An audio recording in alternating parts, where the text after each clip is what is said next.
बेरोजगारी एक समस्या या एक बीमारी। आज भारत में बेरोजगारी की दर 9.2% है। क्या ये वाकई में हमारे देश के लिए एक समस्या है या एक ऐसी बीमारी जिसने हमारे देश के कई युवाओं को जकड़ लिया है? वो युवा जो पढ़ा लिखा होकर भी, डिग्रियां हाथ में लेकर भी बेरोजगार घूम रहा है। क्या इस समस्या का कोई हल है या ये बीमारी और भी ज्यादा बढ़ती रहेगी? नमस्कार दोस्तों, दिन की शुरुआत एक गर्म चाय के साथ। आज हम एक ऐसे देश में रह रहे हैं जहां आपको रोजगार के वादे तो सुनने को मिलेंगे, लेकिन रोजगार नहीं मिलेगा। युवाओं को शायद जितना मौका रोजगार का मिलना चाहिए वो नहीं मिल पा रहा है। इसका सबसे बड़ा कारण है देश की बढ़ती हुई आबादी और हमारी चोर सरकारें। आज देश की जनसंख्या 140 करोड़ है और नौकरियां 48 करोड़ लोग ही कर रहे हैं, जिसमें आधे से ज्यादा लोग अपनी क्वालिफिकेशन के हिसाब से नौकरी नहीं कर पा रहे हैं। आज अगर सरकारी नौकरी में 10 बाबू की पोस्ट निकलती है तो उसके लिए 1 लाख से ज्यादा आवेदन आते हैं। क्यों? क्योंकि हमारे देश में ना तो इन जैसी पोस्ट के लिए प्रॉपर मैनेजमेंट है, ना ही इन पोस्टों की संख्या को बढ़ाया जाता है। जहां बाबू की पोस्ट के लिए क्वालिफिकेशन 12वीं पास होती है, वहीं ग्रेजुएट, मास्टर डिग्री, पीएचडी वाले भी उस पोस्ट के लिए अप्लाई कर रहे हैं। क्या आपको ऐसा नहीं लगता धीरे धीरे बेरोजगारी युवाओं की सोच, स्किल और टैलेंट सब कुछ खराब कर रही है? जो पढ़ाई वो करते हैं उनके हिसाब से अगर उन्हें जॉब्स दी जाए तो युवा ज्यादा बेहतर तरीके से अपना करियर बना पाएंगे। क्योंकि इस देश में अगर ये सरकारें पूरी ईमानदारी और बिना किसी भ्रष्टाचार के युवाओं के लिए नौकरी निकाले और उन्हें अच्छा पैकेज दे तो हमारे देश का युवा देश की तरक्की में ज्यादा सहयोग दे सकता है। इसके लिए ये जरूरी नहीं कि सरकारी या नौकरी ही निकाली जाए।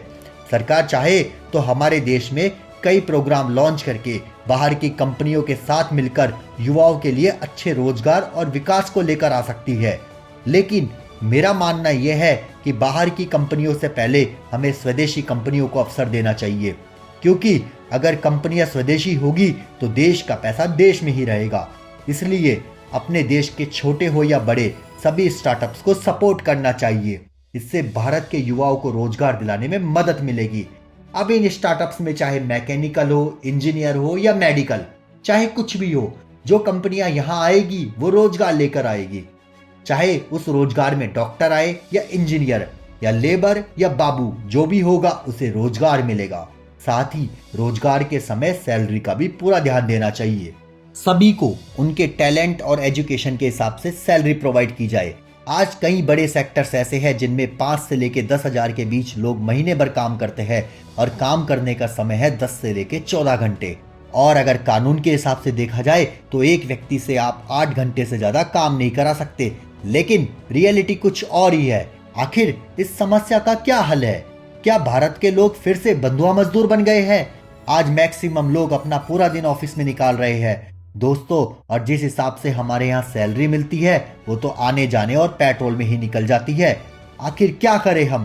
क्या हमें सरकार के झूठे वादों पर यकीन करना चाहिए कि वो हमें रोजगार देगी, और अगर देती है तो आज की महंगाई को देखकर उसके अकॉर्डिंग सैलरी भी दे?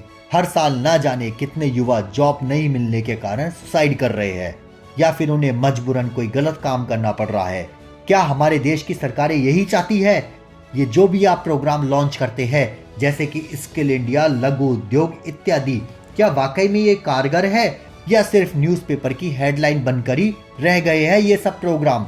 माना कई लोगों को इसका फायदा मिला है, लेकिन कितने लोग होंगे ऐसे जिन्हें इसका फायदा मिला है, और जिन्हें नहीं मिला वो कुछ नहीं कर सकते। क्योंकि आम जनता को ये फायदा मिले या ना मिले, लेकिन उस क्षेत्र के नेता, मंत्री और अफसरों को जरूर मिलता है। इसलिए अब सरकार को जागना होगा। अब इस देश का युवा जाग चुका है, उसके लिए रोजगार आवश्यक है। अगर उसे रोजगार से वंचित रखा गया तो वो अपने परिवार का भरण पोषण कैसे करेगा? कैसे वो अपने बच्चों को अच्छी शिक्षा दे पाएगा? कैसे वो अपनी जरूरत को पूरी कर पाएगा? कब तक इस तरह से जीता रहेगा अपने सपनों को मारकर?